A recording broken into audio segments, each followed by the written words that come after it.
주님의 사랑 내 마음을 녹이시네. 주님 사랑해요. 진정 감사해요. 나를 생각하신 오직 주님만을 내 몸 다해 주만 바라보며 주를 위해 섬기며 살리. 주님 사랑해요. 주님 경배해요. 내게 오직 주만 유일하신 사랑 내 모든 것 주께 다 드리며 갈급한 마음으로 주 위해 살리. 예수 주님 잊을 수 없는 은혜, 잊을 수 없는 은혜, 주님의 크신 사랑 자신을 버리심으로 나를 부어주셨네. 너를 도우시고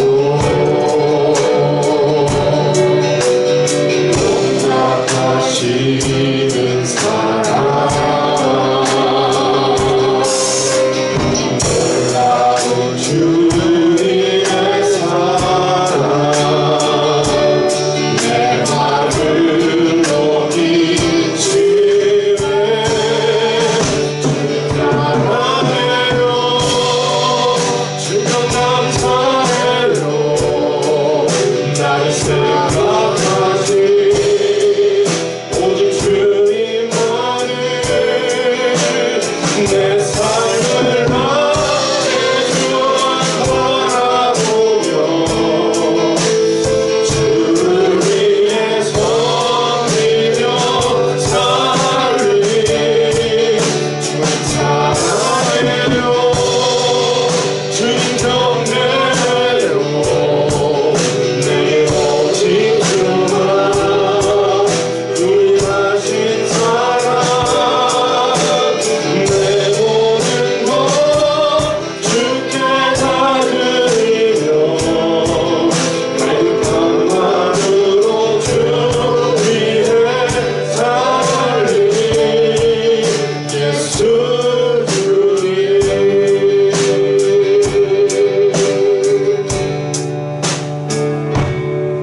주님 사랑해요. 진정 감사해요.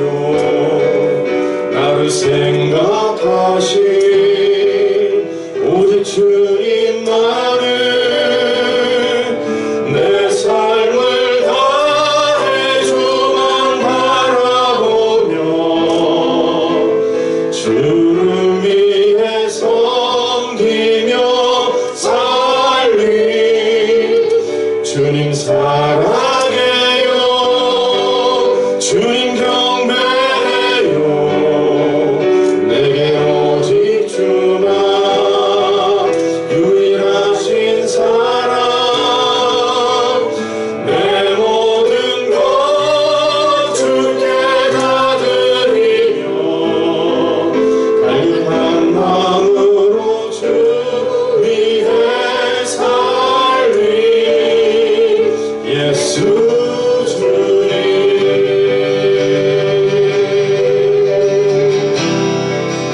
예수 주님 오직 예수 오직 예수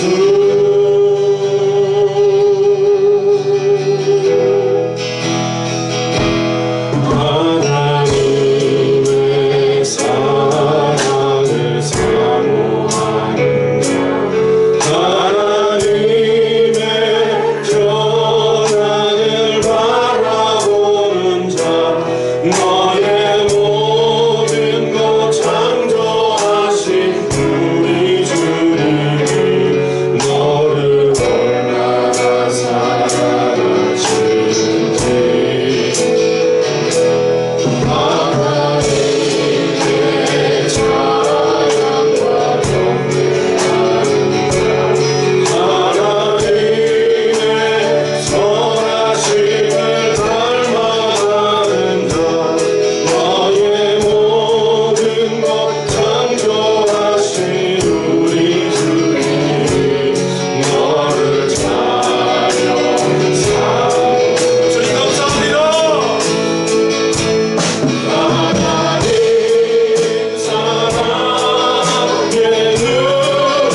왕이시니 예배하는 자가 영과 진리로 예배할지니라.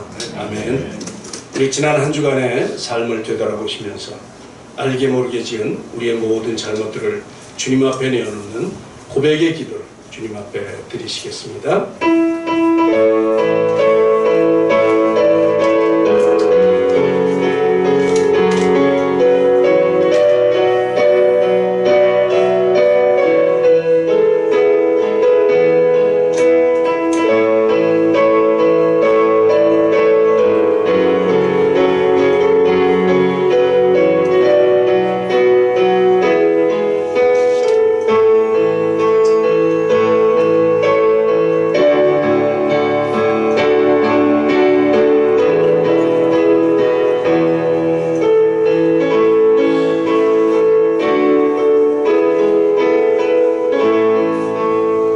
너희 죄가 주홍 같을지라도 눈과 같이 희어질 것이요 진홍같이 붉을지라도 양털같이 희게 되리라. 아멘. 우리 사도신경으로 우리의 신앙을 고백하시겠습니다. 나는 전능하신 아버지 하나님 전체의 창조주를 믿습니다. 나는 그의 유일하신 아들 우리 주 예수 그리스도를 믿습니다. 그는 성령으로 잉태되어 동정녀 마리아에게 나시고 본디오 빌라도에게 고난을 받아 십자가에 못 박혀 죽으시고 장사한 지 사흘 만에 죽은 자 가운데서 다시 살아나셨으며 하늘에 오르시어 전능하신 아버지 하나님 우편에 앉아 계시다가 거기로부터 살아있는 자와 죽은 자를 심판하러 오십니다. 나는 성령을 믿으며 거룩한 공교회와 성도의 교제와 죄를 용서받는 것과 몸의 부활과 영생을 믿습니다. 아멘. 우리 다 같이 찬송가 2장 함께 찬양을 드리겠습니다.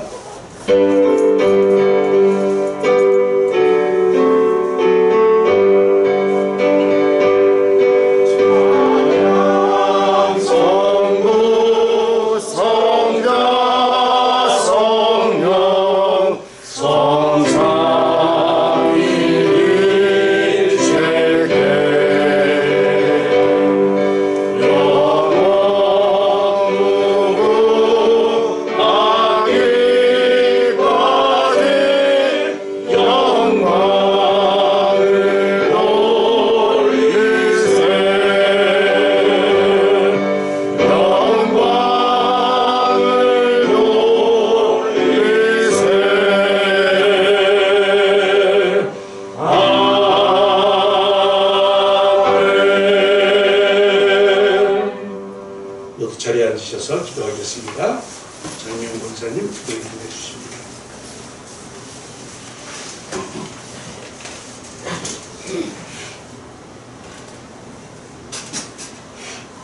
만물의 주인 되시는 전능하신 하나님 아버지, 독생자 예수 그리스도를 이 땅에 보내주셔서 죄에 빠진 영혼들을 구원하여 주시고 영원한 소망과 생명이 되어주심을 감사드립니다.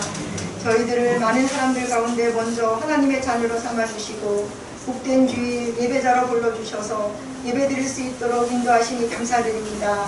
주님의 탄생하심과 다시 오심을 감사와 기쁨으로 소망하며 주님의 대속하신 십자가의 사랑을 겸손과 섬김으로 나누는 저희들이 되게 하옵소서.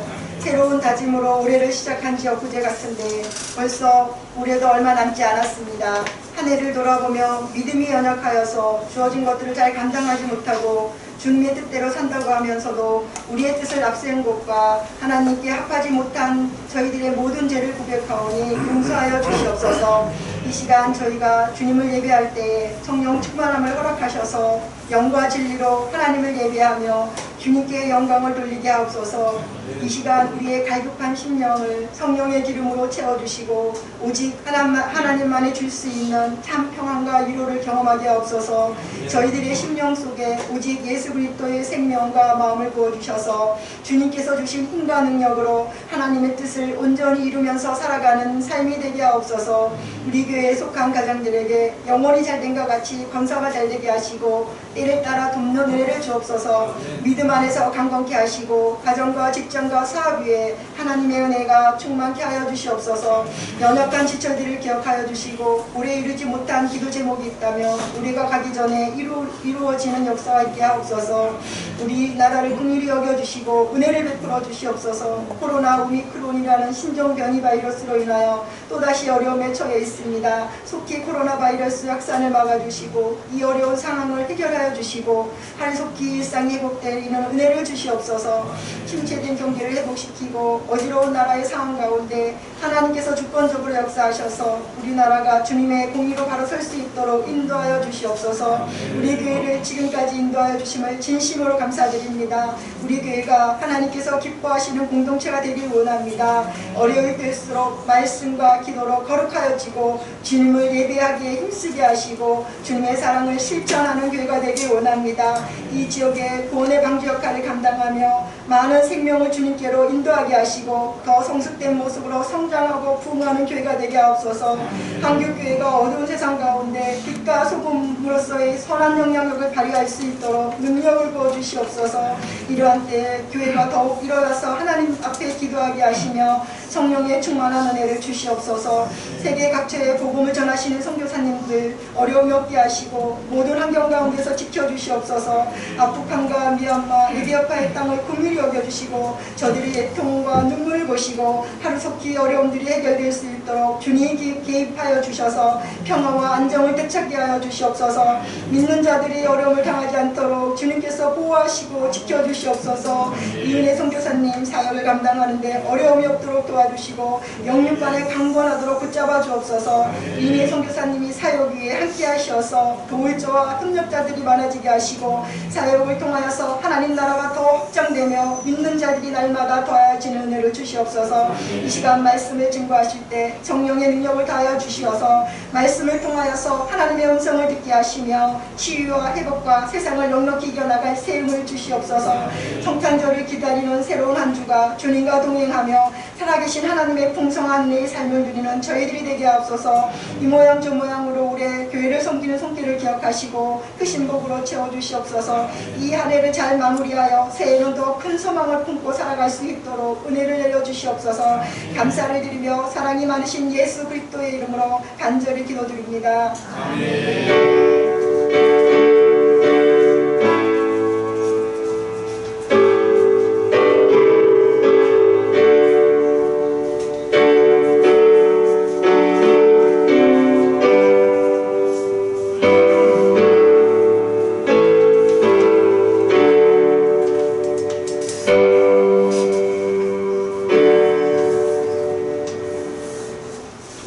찬송가 213장 1절과 4절 부르시면서 봉헌 시간 가도록 하겠습니다.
하나님 아버지, 지난 한 주간도 우리를 건강하게 지켜주셔서 참 감사합니다.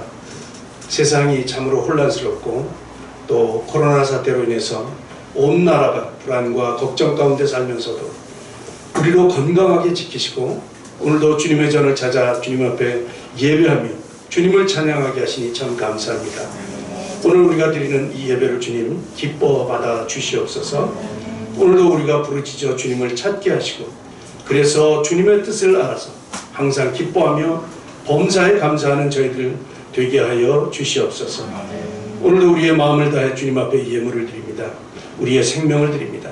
예물 드린 손길을 주님 축복하여 주시옵시고 더욱 풍성함으로 채워 주시옵소서. 오늘 드려진 이 예물들이 귀하게 하나님 나라의 확장을 위해서 아름답게 사용되기를 원하며 예물이 사용되는 모든 곳에서 주님의 영광이 드러나는 귀한 예물 되게 하여 주시옵소서. 오늘도 함께 모여 예배하는 당신의 사랑하는 모든 백성들과 또한 우리의 자녀들을 축복하여 주시옵시고 건강하게 주님의 나라 위에 큰 일꾼들로 잘 자라날 수 있도록 은혜 내려 주시옵소서. 오늘도 주신 은혜 감사드리며 예수님의 이름으로 감사하며 기도드리옵나이다. 아멘. 네, 교회 소식 먼저 전합니다. 오늘 이은혜 선교사님께서 말씀을 전해 주십니다. 다음 주일날을 성탄 예배로 드리겠습니다. 토요일이 성탄절인데 25일인데 주일날 드리겠습니다. 기억하시고 꼭 한 분도 빠짐없이 다 참석해 주시기 바랍니다. 우리 영상으로 같이 하시는 우리 성도님들 다음 주 성탄 예배로 꼭 모여주시기 바랍니다. 기쁨으로 준비하십시다. 예. 우리 송구영신 예배는 금요일인데 1월 1일 0시 그러니까 12월 31일 12시 밤 12시 그때 드리겠습니다. 예. 기억하시고 한 해 소망 담아서 그날 우리 함께 모이는 그런 시간 가졌으면 좋겠습니다. 바라기는 온 가족이 다 함께 참석했으면 좋겠습니다. 예. 위에서 기도하시고 우리 집에 있는 자녀들 다 모아서 같이 오시기 바랍니다. 예. 계속해서 우리 미얀마 땅 아프간 위해서 계속 기도해 주시기 바랍니다. 우리 점심 식사 요즘 코로나가 이게 더 많이 발생돼서 좀 강화가 많이 됐죠. 거리두기가 많이 강화됐는데 교회는 그렇게 크게 변한 거는 없어요. 전에 이 정규 종교 활동의 수용 인원이 50%였었는데 그것이 이제 30%로 줄어든 뭐 그런 정도. 그 다음에 뭐 다른 건 크게 변화된 게 없습니다.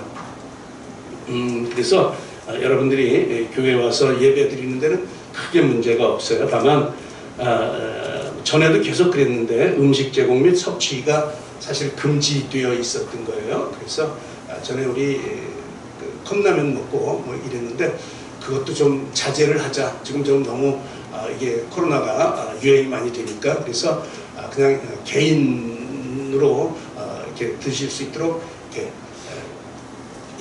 포장해서 개인용으로 이렇게 준비를 했습니다. 그러니까 가급적이면 이렇게 요즘 그 식당 뭐 카페 이런 데도 4명까지밖에 안 되잖아요. 교회도 마찬가지예요.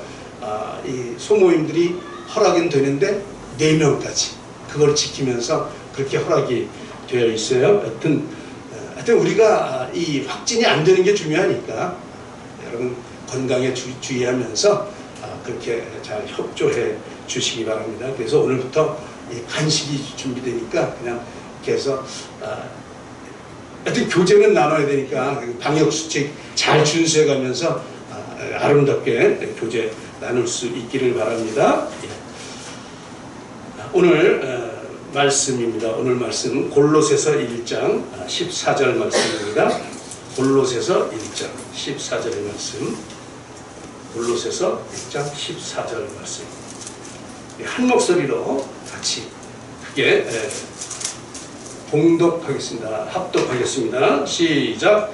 그 아들 안에서 우리가 속량 곧 죄사함을 얻었도다. 아멘. 이제 우리 믿는 도리의 사도이신 예수라는 제목으로 이은혜 선교사님 말씀 전해 주시겠습니다. 여러분 많은 은혜 받으시기 바랍니다.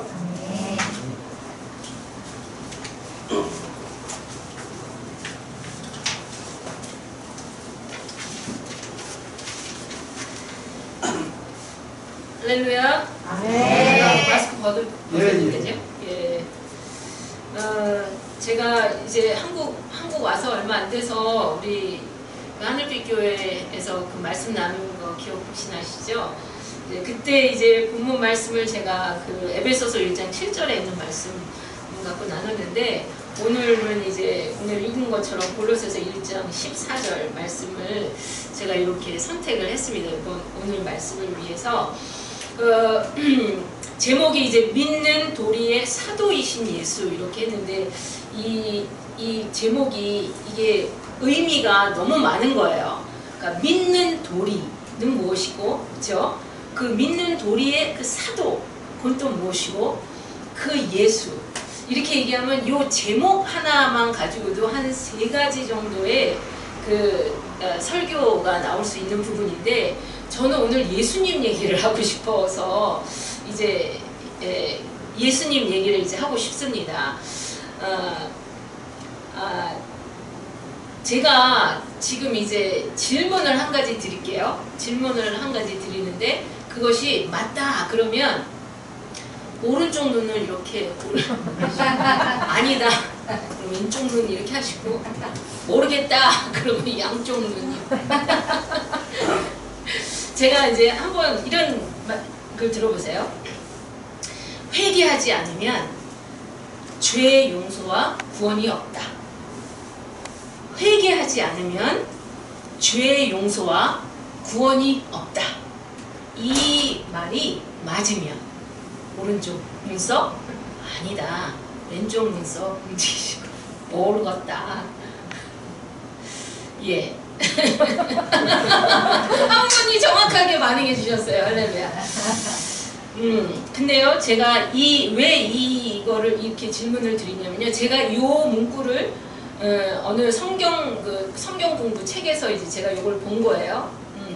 제가 이 문구를 보고 깜짝 놀라서 제가 이제 요거를 한번 같이 나눠야겠다 이런 생각을 했습니다. 왜냐하면 우리 하늘빛 교회는 뭐 이렇게 인원수는 막 뭐 1000명, 2000명 되지 않지만 한 분이 일당 100천 하시는 분들이기 때문에 이걸 제가 이제 충분히 이렇게 함께 깊이 나누어 볼 필요가 있겠다 하는 생각이 들었습니다. 이게 우리 오늘날 우리 한국 교회의 어떤 점검도 될 수 있고 우리 신앙의 점검도 될 수 있고 이런 것 같아요. 이제 각자 답이 이제 안에 다 있으시겠는데, 제가 이거를 한번 해석을 해보겠습니다. 회개하지 않으면 죄의 용서와 구원이 없다. 이 말은 거꾸로 회개하면 죄의 용서와 구원이 있다, 그런 거겠죠? 거꾸로 얘기하면. 오케이. 그렇다면 회개가 구원의 원인이 될 수 있다, 그렇게 얘기될 수 있죠. 이게 얼마나 이게 트리키하다는 말을 제가 이게 얼마나 이게 교묘한 말인가, 그런 거예요. 자, 우리의 구원의 근거가 어떠하다고 성경이 분명하게 얘기하고 있죠. 그래서 제가 오늘 골로새서 1장 14절을 읽은 거예요. 그 아들 안에서 우리가 속량고 죄사함을 받았다고 성경이 얘기하고 있어요. 그렇죠? 우리의 속량과 죄사함이 즉 뭐죠? 구원이에요. 우리의 구원이 어디에 있어요? 그의 아들 안에 있는 거예요. 회개에 있다고 얘기하지 않고 있죠. 그리고 제가 지난번에 같이 나눴던 것처럼 에베소서 1장 7절에 뭐라고 그랬어요? 우리는 그리스도 안에서 그의 은혜의 풍성함을 따라 속량 곧 죄사함을 받았느니라. 에베소서에서 그렇게 얘기하고 있어요. 그러니까 우리의 속량과 죄사함은 그 아들 안에서, 그 아들이 누구예요? 예수 그리스도 안에서. 그러면 예수 그리스도 안에서 속량을 받았다는 것은 또 뭐냐? 이렇게 질문해야 되는 거예요. 그거를 예수 그리스도께서 친히 정확하게 말씀하셨어요. 그게 이제 그 마태복음 26장 28절에 이런 말씀이 있습니다.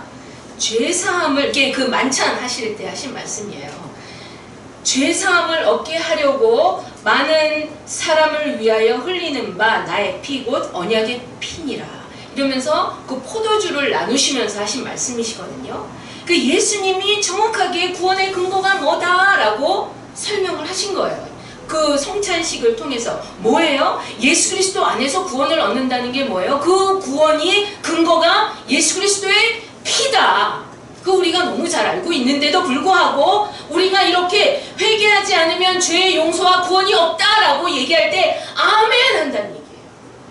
그쵸? 그러면 이게 그럼 완전히 틀린 말이냐? 이거 우리가 또 한번 생각을 해봐야 되는. 그럼 회개가 뭐냐? 구약에서의 죄사함. 우리가 이제 이거를 제가 이렇게 쭉 생각을 하다 보니까 그러면 구약에서의 죄사함은 뭘까? 이게 우리 우리 한국뿐만 아니라 모든 크리스찬의 퀘스천이에요. 우리는 지금 예수님 때문에 뭐 구원받는 거 다 알겠는데 그럼요. 구약 사람들의 구원은 어떤 것이냐 이런 거 얘기를 많이 하고 이제는 많이들 알고 계셔요. 그거 어떻게 구원받죠?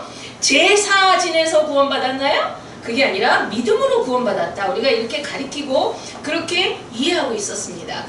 그런데 더 자세하게 이 부분을 성경에서 얘기하고 있는 거예요. 그게 뭐냐면 사도 바울 이거 사도행전 10장 43절은 이게 PPT가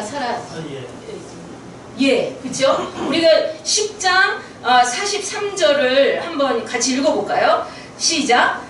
그에 대하여 모든 선지자도 주문하되 그를 믿는 사람들이 다 그의 이름을 힘입어 죄사함을 받는다 하였느니라. 이게 누가 한 말이냐면 이게 베드로가 한 얘기거든요. 베드로가 이제 베드로가 설교할 때 이 얘기를 하는 건데 여기서 베드로가 뭐라고 그러냐면 그에 대하여 그는 이제 다 아시겠죠. 이제 베드로가 예수 나사렛 예수에 대해서 얘기하면서 모든 선지자가 증언했다. 이 여기서 말하는 선지자들이 신약 사람들일까요? 구약 사람들일까요? 베드로는 아주 뼛속 깊은 유대인이에요. 그죠? 뼛속 깊은 유대인으로서 누구를 언급하고 있어요? 선지자들, 구약시대의 선지자들을 얘기하고 있는 거거든요. 근데 그 선지자들이 뭘 증언했다고 그래요? 그를 믿는 사람들이 다 그의 이름을 힘입어 죄사함을 받는다. 이게 뭐예요? 구약시대 사람들도 예수 그리스도의 이름을 힘입어서 구원받았다. 이 얘기를 하는 거예요.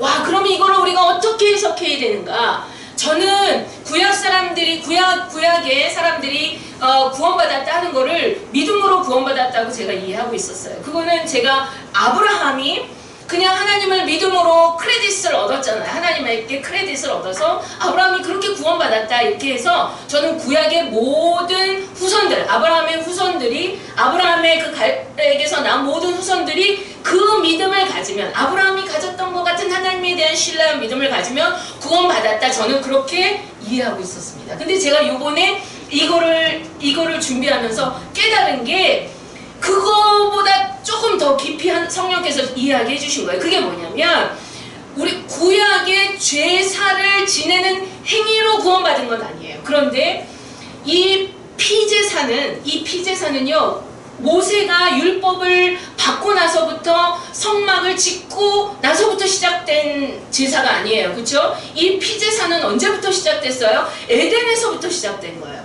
하나님께서 친히 짐승을 잡으셔가지고 우리의 죄를, 인간의 죄를 용서해 주시는 방법으로 피제사를 에덴에서부터 시작했죠. 그래서 그것이 아담도 그거를 지냈어요. 그렇죠? 아담이 이삭을 지고 하는 이삭을 이렇게 번제물로 지냈다는 그 의미는 뭐냐면 이미 아브라함은 그런 피제사를 하나님께 드려서 죄 용서도 구하고 이런 일을 해왔던 거예요. 그렇죠? 그래 이 피제사는 에덴에서부터 시작된 그 피제사가 하나님께서 시내산에서 아주 눈으로 볼 수 있도록 아주 분명하게 그리고 아주 조직적으로 그렇죠? 시스테매틱하게 이게 아주 조직적으로 그 방법들을 이렇게 주신 거예요. 그래서 모세 시대 이후에는 그 제사법에 따라서 그렇게 피제사를 드리고 그랬죠. 그런데 여러분 우리 하늘빛 교회 성도님들 정도는 잘 아시는 것처럼 성막에 1부터 100까지 하나하나 무엇을 상징하고 있죠? 예수 그리스도를 상징하고 있는 거예요. 성막의 하나하나가 다 예수 그리스도를 상징하고 있기 때문에 하나님께서 제시하신 그 법대로 그 성막의 제사를 지내는 사람들은 자기네들이 인식하고 있지 못했지만 하나님이 정하신 법대로 정말 전심을 다해서 제사 지낸 사람들은 결국 뭐라는 얘기예요? 그의 이름을 힘입어 죄사함을 얻은 것이다고 성경이 이렇게 분명하게 얘기를 해주고 싶습니다. 그래서 구약이나 신약이나 오늘 우리나 앞으로 올 세대나 모든 인류는 의 구원의 근거는 예수 그리스도의 피로 말미암아 구원을 얻는다. 그거를 우리가 잊어버리면 안 된다. 이제 제가 그거를 다시 한번 이 연사 강조하고 싶습니다.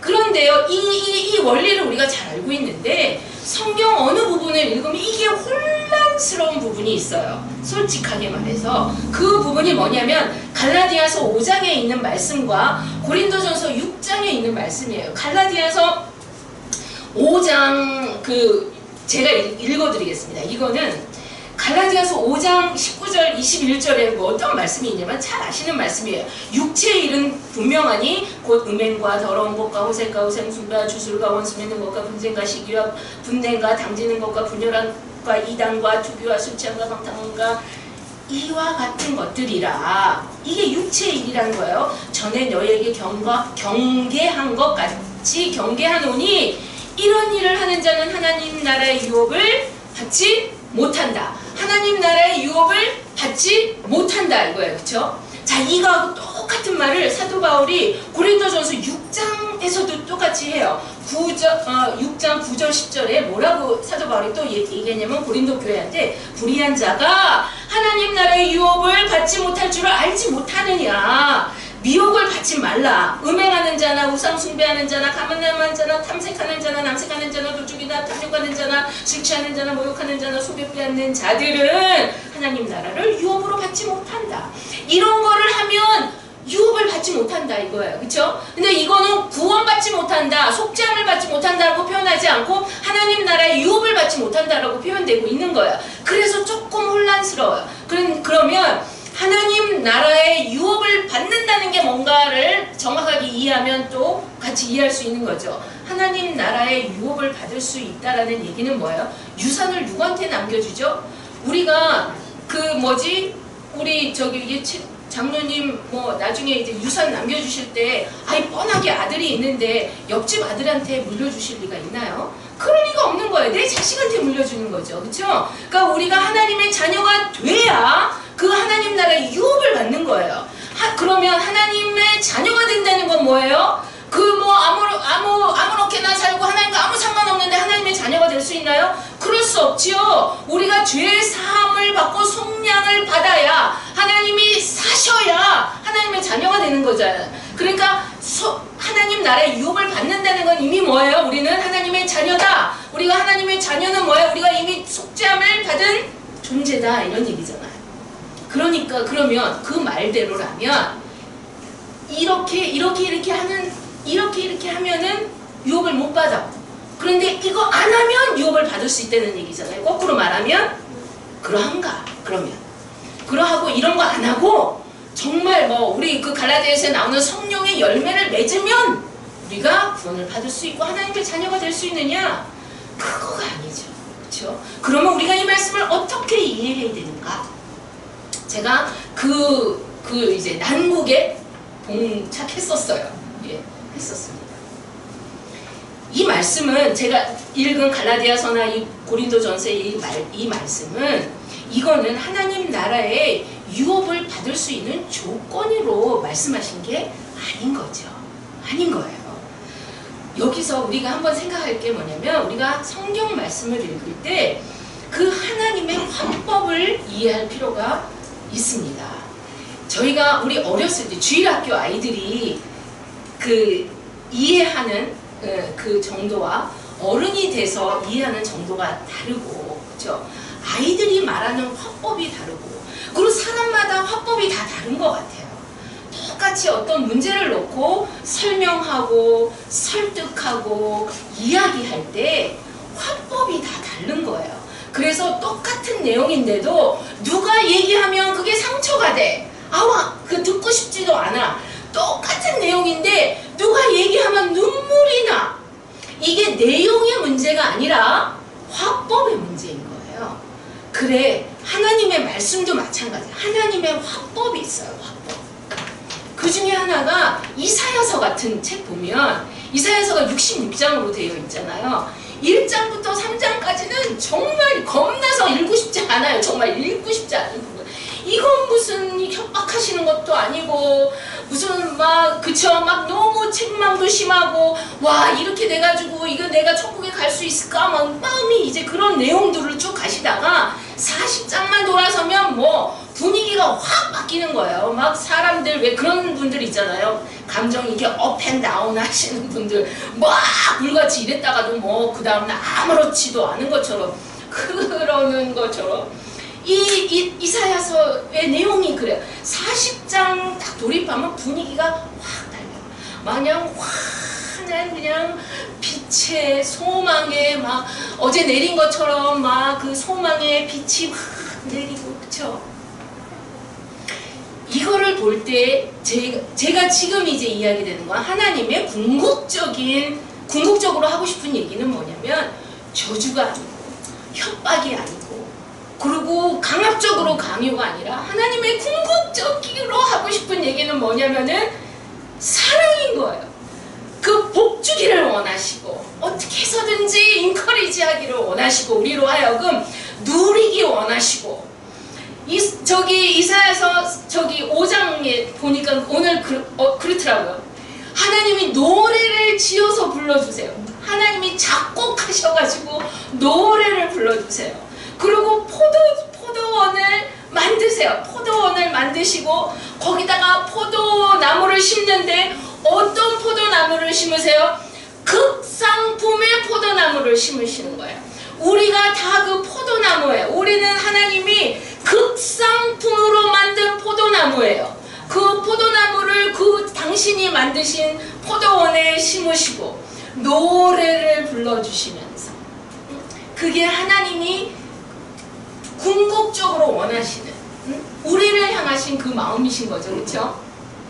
그런 마음을 우리가 이해하면서 그 성경을 볼 필요가 있다. 이제 이런 생각을 제가 합니다.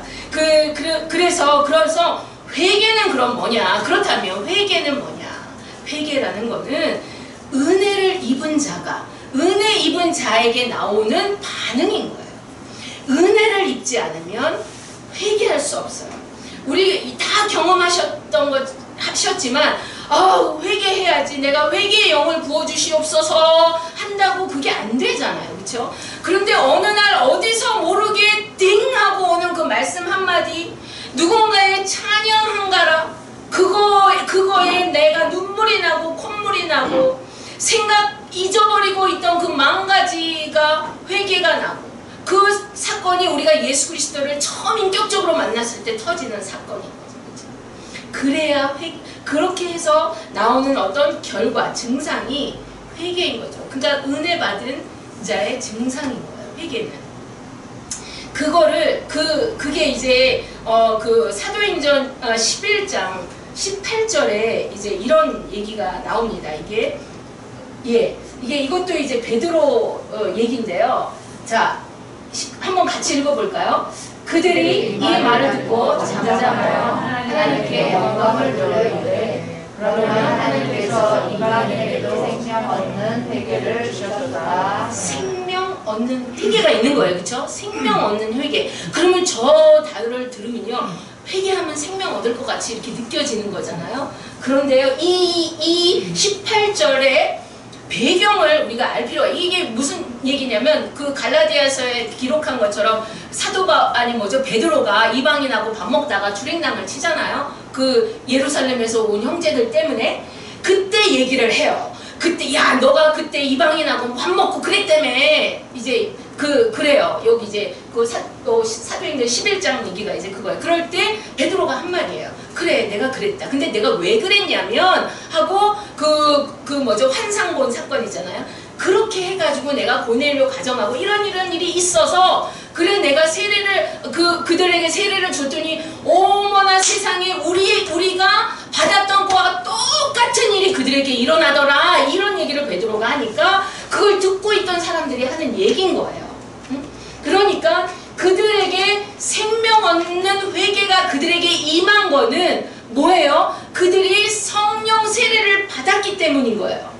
그래서 그 생명 얻는 회개가 그들에게 임했다. 그러면 그 성령 세례가 임했다는 게 뭐죠? 그들이 구원을 받을 때 그 일이 일어났다고 베드로가 이렇게 설명을 하고 있는 겁니다. 그러니까 우리가 진정으로 회개가 일어나는 그런 일들은 그런 은혜가 주어져야 되는 일인 거다 하고 이제 이해를 할 수가 있습니다. 그래 제가 이것이 저한테 너무 강하게 와닿아서 정말 성경이 그렇게 얘기하고 있는가를 제가 다 찾아봤어요. 찾아봤는데 아이고 저한테 큰 돌뿌리 같은 게 하나 딱 이게 내 생각한 거가 좀 아니다. 회개해도 구원이 올 수 있다라고 성경에 얘기하는 구절이 있는 거예요. 어떡하나 제가 그걸 한번 같이 읽어보고 그거를 한번 보시면 누가복음 24장 47절 말씀입니다. 자, 한번 같이 읽어볼까요? 또 그의 이름으로 죄사함을 받게 하는 회개가 예루살렘에서 시작하여 모든 족속에게 전파될 것이 기록되었으니, 자 여기서 어떻게 나오죠? 죄사함을 받게 하는 회개가 있어요. 그럼 저건 뭐죠? 회개가 죄사함을 받게 할 수 있다는 거잖아요. 그럼 내가 여태까지 말씀드린 거하고 지금 충돌이 되죠. 죄사함을 받게 하는 회개가 있을 수 있다고 성경이 말하고 있잖아요. 그래 제가 정말 그러한가 그러고 영어 성경을 봤습니다. 영어 성경. 자, 이게요 번역의 문제인 거야. 영어 성경대로 이게 어떻게 번역되어야 되냐면은요 이렇게 해야 되는 거예요. 예루살렘으로부터 시작해서 자 우리 하늘빛교회 성도님들은 영어 제가 천천히 한번 읽어보겠습니다. Repentance and forgiveness of sin will be preached in His name to all nations, beginning at Jerusalem. 에이, 제루살렘만 들으셨겠죠? No problem. 자, 이게 무슨 얘기냐면요, 예루살렘으로부터 시작해서 온 세상에 그의 이름 안에서, in His name, 그의 이름 안에서 회개와 죄의 용서가 전파될 것이다. 이렇게 본문이 말하고 있는 거예요. 그러니까 이게 죄사함을 얻게 하는 회개라는 게 아니에요. 그러니까 이게 번역의 문제가 있는 거죠. 그러니까 뭐예요? 회개와 죄의 용서, 회개와 죄의 용서가 이제 온 세상에 전파되게 될 거다. 이런 본문입니다. 그래서 이런 오해는 그러니까 이런 게 오해가 불러일으킨 거예요. 그래서 여기서 회개하지 않으면 죄의 용서와 구원이 없다 이렇게 얘기할 때 우리 성도님들이 오른쪽 눈썹을 이렇게 하는 분들이 나오는 거죠. 그런데 그렇지 않다. 우리가 잘 이해해야 된다. 이제 이렇게 이 시간에 정리가 되시기를 예수님의 이름으로 축복합니다. 네. 예수님은 그러니까 예수께서 십자가를 지신 그 사건이 우리로 하여금 우리의 죄를 하나님 앞에 다 차복할 수 있는 기회를 우리에게 주신 거예요. 예수님이 십자가를 지지 않으셨으면 이런 해프닝이 생명 얻는, 그쵸? 생명 얻는 회개를 우리 인생이 할 수가 없는 거예요. 이 예수님께서 우리의 어떠함과 상관없이, 우리의 죄를 용서해 주시기 위해서 그 십자가를 지시고, 이제 우리가 그분이 이 아기 예수님으로, 이 무력하고 아무것도 할 수 없는 아기 예수로 오시는 날을 기념하는 날이 우리에게 다가오고 있지요. 이거를 알면 크리스마스가 진짜로 12월 25일이다 아니다, 그게 문제가 아닌 것 같아요. 이제는 그것이 한국에서 12월 25일이든 에티오피아에서는 1월 7일 8일 9일 그 중에 하나예요. 우리 달력으로 크리스마스가 1월이든 크리스마스가 4월이든 12월이든 그것이 중요한 것이 아니라 정말 그 예수가 나를 위해서 아기 예수로 오신 그날이 365일 중에 하루 있는데, 그날을 내가 기다리는 마음으로 그날을 기념하고 준비한다면 우리 하나님이 얼마나 또 기뻐하실까. 이런 생각을 제가 요즘에 다시 하게 되는 것 같아요. 그 예수님이 십자가에서 지셨다는 얘기가 우리가 너무 귀에 못이 박히도록 달려져 있기 때문에 어떨 때 그게 은혜가 잘 안 될 때가 있는데, 제가 최근에 받는 은혜가 있습니다. 예수님을 생각할 때 어떻게 제가 예수님을 생각하면서 은혜를 받냐면, 제 안에요 가시가 그냥 잔뜩 나는 고슴도치처럼, 그 가시는 죄예요. 죄 때문에 누구 사람이 와서 만질 수도 없고 만지고 싶지도 않은 그 수많은 가시들이 나한테 나 있는데, 우리 예수님이 오셔가지고는 그냥 나를 그렇게 확 안아버리신 거죠. 예수님이 그렇게 나를 가시도 친 나를 그렇게 안아주신 그 예수님이신 거죠. 그렇죠? 그 예수님 때문에 우리가 오늘도 넉넉히 이 삶을 살아낼 수 있는 것입니다.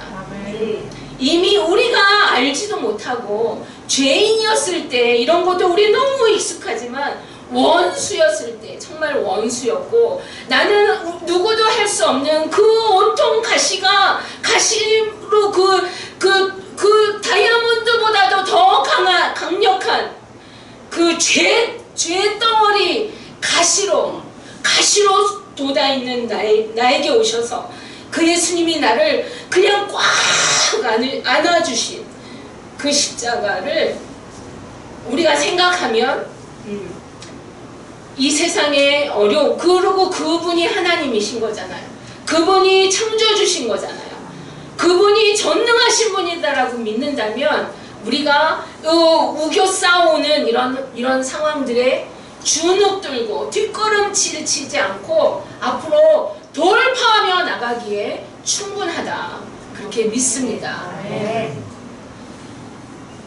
우리 이렇게 예비하는 거가 얼마나 귀한가. 저는 이런 얘기도 생각해보면 화가 나는, 왜 우리가 이런 얘기를 해? 이런 거에 대해서 새삼스럽게 감사해야 되는 것도 참 민망한 거예요. 왜 우리가 이걸 새삼스럽게 감사해야 돼요? 너무 당연한 일인데. 제가 에티오피아에 있을 때, 제가 있는 지방이 가수바라는 지역, 거기 완전 시골이에요. 거기도 정부에서 각 교단에다가 예배 드리지 말아라, 그런 이제 통보가 갔어요. 그래서 그 교단 센터에서, 우리나라로 말하면 교단 총회에서 각 교회로 공문을 보냈어요. 예배 드리지 말아라. 예배당에서 예배 드리지 말아라. 그런데 예배당에서 예배 쉰 적이 한 번도 없어요. 그 가수바 지역에서. 그거 어떻게 그런 일이 있을 수 있었냐면, 교회 리더들은 오지 말아라, 교회 이제 안 된다 그러는데 교인들이 그냥 오는 거예요. 와서 앉아서 예배 드리는 거예요. 교인들이 예배당에 꽉 찼는데 어떻게 그 목사님이 예배 안 드린다고 그럴 수 있어요. 그렇게 해가지고 그냥 예배 드렸어요. 예배 드리기 시작해서 한 번도 오늘날까지 가수바의 그 교회에서는 예배를 쉰 적이 없습니다. 그래서 제가 그 생각을 한번 한 거예요. 우리 한국 교회도 물론 상황이 다릅니다. 사회적인 시스템도 다르고 그렇죠. 그런 부분이 있기는 하지만, 만약에 우리 온 성도들이 그럼에도 불구하고 그냥 와서 앉아 있었으면 어떤 일이 벌어졌을까 하는 그런 생각을 한번 해봤습니다. 근데 그것도 괜찮아요. 그렇게 안 했어도 우리 하나님은 이렇게 애써서 모이는 자들이 있기 때문에 하나님은 그들을 보시지, 이런저런 이유로 핑계대고 피치 못해서 못 오시는 거야 하나님 아시죠? 그런데 충분히 와서 예배 드릴 수 있는데 핑계대는 분들도 없잖아 있죠. 근데 하나님은 그분들을 보고 아이고 괘씸하다 이렇게 하지 않으시고, 어찌 동동 와서 예배 드리는 자를 바라보시고 은혜를 베푸시기를 기뻐하시고 그분들을 통해서 은혜를 받으셔서 아직 매일매일 이런 뉴스 저런 뉴스로 대한민국이 어떻게 되는가 하고 있지만 여전히 대한민국은 가고 있습니다. 여전히 대한민국은 세계 선교를 위해의 주도국으로 아직 역할하고 있다는 것은 누군가 우리가 이렇게 모여서 예배하는 것을 하나님이 받으시고 하나님 은혜 주시기를 기뻐하시는 증거라고 그렇게 믿습니다. 우리 하늘빛 교회 성도님들이 이 예배 자리를 그냥 지키고 있는 것으로 어쩌면 충분하지 않은가 그런 생각을 해요. 이제 저는 이제 비행기 뜨면 이제 빨리 이제 날아가려고 그러고 있는데 저도 이제 돌아가서 전 같지 않게 정말 더 심각하게 그렇게 예배해야겠다 그런 마음을 가지고 갑니다. 예배하고 기도밖에 없다. 다시 그 결론은 벗긴 거 그거를 가지고 돌아가서 열심히 예배하고 하나님 주어주시는 일들을 더 충성을 다해서 그렇게 열심히 충성하겠습니다. 기도하겠습니다. 하나님 아버지 그렇습니다. 우리가 회개하는 것도 하나님 은혜 예수 그리스도의 은혜고 하나님 우리가 무언가 선한 것을 할 수 있는 것도 예수 그리스도의 은혜인 것이고 우리가 이렇게 하나님을 예배할 수 있는 것도 그저 우리 예수 그리스도의 은혜입니다. 하나님 하나님 이 크고 말로 표현할 수 없는 이 하나님의 큰 은혜 안에 우리 하늘빛 교회 모든 성도님들의 가정과 일터와 자녀들을 하나님 담으시고 그렇게 주님 오시는 그날까지 그렇게 운행하여 주시옵소서. 아버지 우리 하늘빛 교회에서 끊임없이 예수 그리스도의 생명의 빛이 발산되어 줄 수 있도록 성령님 역사하여 주시옵소서. 우리 하늘빛 교회를 통하여 하나님 아버지여 주님 절망 중에 있는 자들이 하나님 소망을 얻고 어둠 가운데 있는 자들이 빛으로 나아오고 하나님 아버지여 죽음을 향하여 달려가는 자들이 생명으로 나아오는 하나님 그러한 예수 그리스도의 문의 역할을 감당하기에 부족함이 없도록 성령님 기름 부시고 축복하여 주시옵소서. 하나님 이곳에서 드려지는 예배 때마다 삼위 하나님의 영광이 드러나고 그 영광을 목도할 수 있는 거룩한 예배로 기름 부어 축복하여 주실 주님을 찬양하며 아멘. 거룩하신 예수 그리스도의 이름으로 감사하며 기도드리옵나이다. 아멘.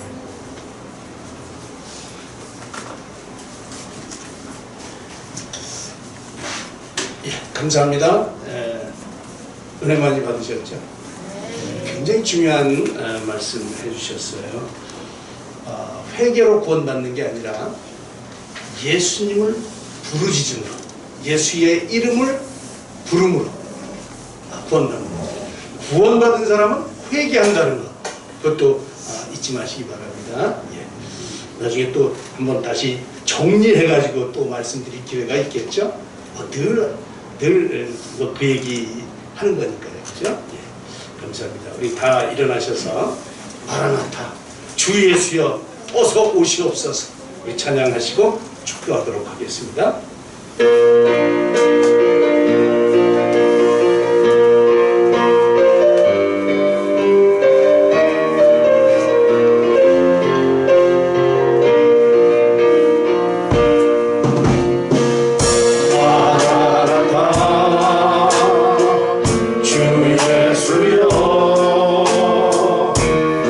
어서 오시옵소서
주님은 우리 주 예수 그리스도의 한없는 은혜와 하나님 아버지의 극진하신 사랑하심과 성령님의 교통하심과 인도하심이 예수님을 믿음으로 구원받았음을 확신하며 그 예수님의 사랑하심과 죄 사함의 풍성함을 따라 우리도 그 은혜를 누려 풍성한 삶을 살기로 작정하며 세상으로 나아가는 함께 예배하는 사랑하는 하늘빛교회 모든 성도님들 머리 위에와 또 그들의 가정과 우리의 자녀들을 위해 우리나라와 우리 민족 위해 또 지금도 전 세계에서 복음 전파를 위해 힘쓰고 애쓰시는 모든 선교사님들과 그들의 사역 위해 이제로부터 영원토록 함께 하시기를 간절히 축원하옵나이다.